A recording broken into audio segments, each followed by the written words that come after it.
নমস্কার বন্ধুরা, আমি জয়ন্তী। আজ তোমাদের সাথে শেয়ার করছি সজনে ফুলের একটা অত্যন্ত সুস্বাদু রেসিপি এবং খুব তাড়াতাড়ি হয়ে যায় এবং আমি খুব কম তেলে এটা বানাচ্ছি। দেখো বন্ধুরা, কড়াইয়ে এক ফোঁটাও তেল দিইনি, একদম খালি কড়াইয়ের মধ্যে আমি পরিষ্কার করে ধুয়ে রাখা সজনে ফুলগুলো দিয়ে দিলাম। আর তার সঙ্গে দিলাম নুন আর একটু মিষ্টির জন্য জ্যাগরি পাউডার। বন্ধুরা, সজনে ফুলটা ভালো করে বেছে নেওয়ার পর বালতির জলে ফেলে ধুবে, যদি বালি থাকে তলায় চলে যাবে ওটা।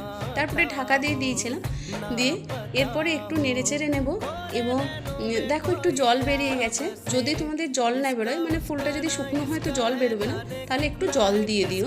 এরপরে আমি ওই শুকনো খোলায় ভেজে রেখে তিলটা আমার গুঁড়ো করা ছিল, সাদা তিল, ওটা 2 চামচ দিলাম। আর একটু এই যে সর্ষের তেল ছিটে দিলাম আর একটু কাঁচা লঙ্কা দিলাম। এত কিছু উপকরণ লাগে না, অথচ খুব টেস্টি হয় খেতে। দেখো, এরপর ঢেকে দিয়ে নেড়ে চেড়ে নামিয়ে নেব। রেডি হয়ে গেল আমার সজনে ফুল ভাজা তিল দিয়ে। Thank you.